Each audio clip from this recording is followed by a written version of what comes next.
आगରୁ ଆମ ଇଣ୍ଡଷ୍ଟ୍ରିରେ କାମ ନ କଲେ ବି ଆଜ୍ଞା ସେ ଆମର ବହୁତ ପରିଚିତ ଆଜ୍ଞା ଆଉ ନୂଆ କଳାକାର ହିସାବରେ ଆସି ଆଗକୁ ବହୁତ ମାଇଲ ଖୁଣ୍ଟକି ଯାଉଥିଲା ସବୁବେଳେ ସମ୍ପର୍କ ରଖୁଥିଲା ଫୋନ ମାଧ୍ୟମରେ ବି କଥା ହୁଏ ଆଉ ପାର୍ଟି ପାଖରେ ଆଇଲେ ଦେଖା କରେ ନନା କେମିତି ଅଛୁ କଣ କରୁଛୁ ବହୁତ ଭଲ ପିଲା ଥିଲା ମୋ ମତରେ। ଆଚ୍ଛା ତ ଆପଣ ତାଙ୍କ ମାନେ ଚରିତ୍ର ବିଷୟରେ କେମିତି କଣ ଆପଣ ସେ ପିଲା କେମିତି ଥିଲେ ବୋଲି ଆପଣ ଜାଣିଛନ୍ତି? ମୁଁ ଜାଣିଛି ଏତିକି ଭଲ ଜାଣିଛି। ଆଜ୍ଞା ନିହାତି ସୁନ୍ଦର ପିଲା। ଆଜ୍ଞା ତ ଏବେ ସେ ଚାଲିଗଲା ପରେ ବିଭିନ୍ନ କଥା ଉଠୁଛି କଣ କହିବେ ତାକୁ ନେଇକିରି ତାଙ୍କ ମୁଁ ସ୍ତ୍ରୀ ତ ଗୋଟେ ଅଛି ଆଲିଗେସନ ରାୟଗଡାରେ ଲାଗୁଛି। ଆଜ୍ଞା ମୁଁ ଅଛି ରାୟଗଡାରେ ନା ଗୁରୁ ମଲା ତାକୁ ଟିକେ ଯାଇପାରିଲି ନା ତାକୁ ଟିକେ ଦେଖିପାରିଲି ଖାଲି ସୋସିଆଲ ମିଡିଆରେ ଶୁଣିକି ଆଉ ତାଙ୍କ ସ୍ତ୍ରୀ କଥା ଆଉ ତା ଯୋଉ ଝଗଡା କଥା ଆମେ ସେଇ କଥାରେ କି ତା ସ୍ତ୍ରୀ ଚାହୁଁଛି ତଦନ୍ତ ପାଇଁ ଆମେ ବି କଳାକାର ଆମକୁ ପଚାରୁଛନ୍ତି ସମ୍ବାଦିକ ଆମେ ବି ଚାହୁଁଛି ତଦନ୍ତ ହଉ। ତ ଆପଣ ଏଇ ଯୋଉ ଟପିକ ଉପରେ ତାଙ୍କ ସ୍ତ୍ରୀ ଏବେ ସୋସିଆଲ ମିଡିଆରେ ଛାଡିଛନ୍ତି କିଛି ତାଙ୍କର ସ୍କ୍ରିନଶଟ ଛାଡିଛନ୍ତି ଚାଟିଂ ର ତ ଏଗୁଡାକୁ କଣ ଗୋଟେ ଭିଡିଓ ବି ଭାଇରାଲ ହଉଛି ତ ଏଗୁଡାକ ଉପରେ କଣ ଆପଣ ଶୁଣିଥିଲେ କଣ ଆଗରୁ କିଛି ଆଗରୁ କିଛି ଏ ବାବଦରେ ଆମେ ଜାଣିନଥିଲୁ। ଆଜ୍ଞା କିଛି ବି ଜାଣିନଥିଲୁ ନା ବହୁତ ଭଲ ପିଲା ଥିଲା ସିଏ ଏ ଭଉଣୀ ବିଷୟରେ କିଛି ଜାଣିନୁ କି ସେ ବିଷୟରେ କେବଳ ଏଇ ମିଡିଆରେ ସବୁ ଆସି ଭାଇରାଲ ହେଲା ପରେ ଆମେ ଏଇ ସବୁ ଜାଣିବାକୁ ପାଇଲୁ କଣ ପାଇଁ କଣ ହେଇଛି କଣ ନାହିଁ ଆମେ ବି ସନ୍ଦେହ କରା। ଆଚ୍ଛା ତ ଏବେ ଆଉ ଗୋଟେ କଥା ବି ଉଠୁଛି ସେ ମଦ୍ୟପାନ କରନ୍ତି ବୋଲି ତ ମଦ୍ୟପାନ କଣ ସେ ରେଗୁଲାର କରନ୍ତି ନା କଣ କେମିତି କଣ ଏଗୁଡା ସବୁ ଜାଣିଛନ୍ତି? କେବେ ତ ସେ ଭାଇଟାକୁ ମୁଁ ଆଖି ଆଗରେ ଦେଖିନି ମଦ ଡ୍ରିଙ୍କସ ନବା।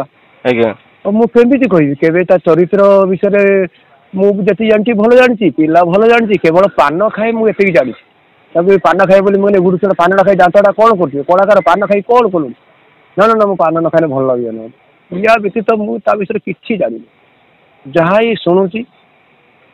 ଆଜ୍ଞା ତ ଆପଣ ତାଙ୍କ ସ୍ତ୍ରୀଙ୍କ ସାଙ୍ଗରେ ଏବେ ଏକମତ କି ଯୋଉ ଆଲିଗେସନ ଲଗାଉଛନ୍ତି? ଦେଖନ୍ତୁ ତାଙ୍କ ସ୍ତ୍ରୀ ଯଦି ଏତେ କଥା କହିପାରୁଛନ୍ତି ଆମେ ତାଙ୍କର ଏକମତ ନହେଇକି କାହିଁକି ଆମେ ତାଙ୍କ ଯଦି ଭଉଣୀଟା ଯଦି ଚାହୁଁଛି ମୋ କଣ ତଥ୍ୟ ମୁଁ ଜାଣିବା ଦରକାର ଆମେ ବି ଜାଣିବା ଦରକାର।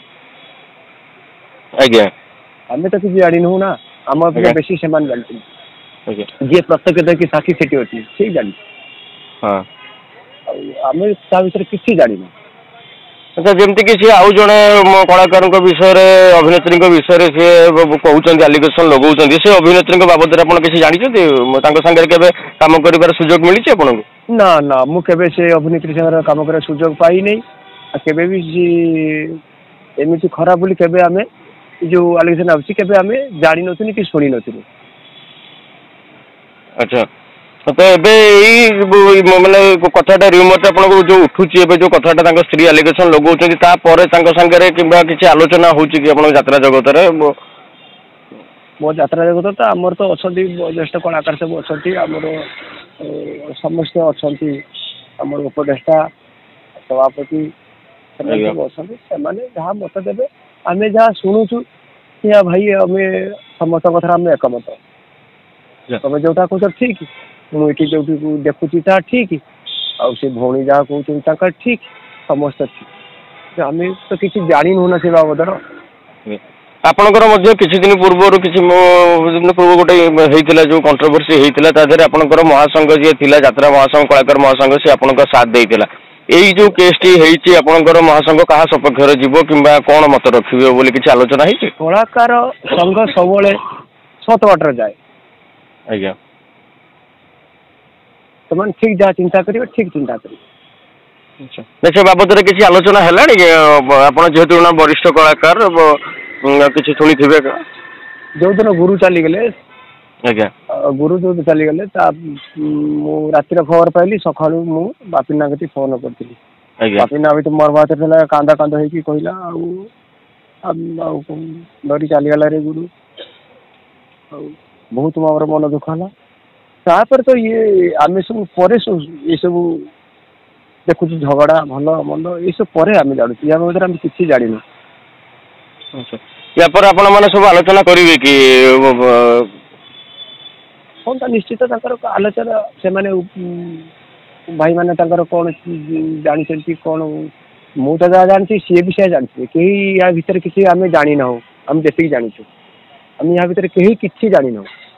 ଆଜ୍ଞା ଯେହେତୁ ଗୁରୁ ପୃଷ୍ଟି ଜଣେ ମାନେ ପରିଚିତ କଳାକାର ଥିଲେ ତାଙ୍କ ସ୍ତ୍ରୀଙ୍କ ସାଙ୍ଗରେ ଏବେ ଆପଣ ମାନଙ୍କର ମହାସଂଘ ତରଫରୁ ସଂଘ ତରଫରୁ କିଛି ଯୋଗାଯୋଗ ଅଛନ୍ତି କି ଆପଣ ମାନେ? ମୋ ସଂଘ ତରଫରୁ ସେମାନେ ଯୋଗାଯୋଗ ଥିବେ। ମୁଁ ତ ବହୁତ ଦୂରରେ ଅଛି। ମୁଁ ରାୟଗଡ଼ାରେ ଅଛି, ବହୁତ ଦୂରରେ ଅଛି। ଆପଣ ମାନେ କେତେବେଳେ ନେଟୱାର୍କ ଆଉଛି କେତେବେଳେ ନେଟୱାର୍କ ଆସୁନାହିଁ, ଠିକ ଟାୱାର ପାଉନାହିଁ। ଗୋଟେ ଇଏ ଆମର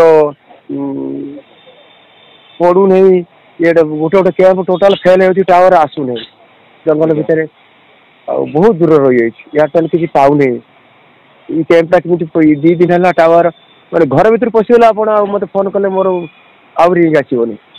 ଆଜ୍ଞା ଆଜ୍ଞା ନାଇଁ ଆପଣ କଣ ସରକାରଙ୍କୁ ଗୋଟେ ଅପିଲ କରିବେ କି ୟାର ଗୋଟେ ତଦନ୍ତ ହଉ ବୋଲି? ଆମେ କାହିଁକି ମନା କରିବୁ? ଆମେ କାହିଁକି ମନା କରିବୁ? ଆମେ କାହିଁକି କହିବୁନି? ତା ସ୍ତ୍ରୀ ଯଦି ଚାହୁଁଛି ଏ କଥା ଆମେ କାହିଁକି ଆମେ ଯେ କହିବୁ ନା ମା ଭଉଣୀ ଏଇଟା ଠିକ ନୁହେଁ, ଆମେ ଯୋଉଟା କହୁଛୁ ଠିକ। ମା ଆମେ ନାହୁଁ, ତୋ ସ୍ୱାମୀକି ତୁ ଭଲରେ ଚିହ୍ନିଛୁ, ଆମେ ସମସ୍ତେ ଜାଣିଛୁ ଭଲ କଳାକାର ସମସ୍ତେ। ତା ଭିତରେ କଣ ହେଇଛି କଣ ନାହିଁ ମାନେ ସେ ଈଶ୍ୱର ଯେ ଭଗବାନ ଯେ ସିଏ ହେଇ ଜାଣିଛନ୍ତି।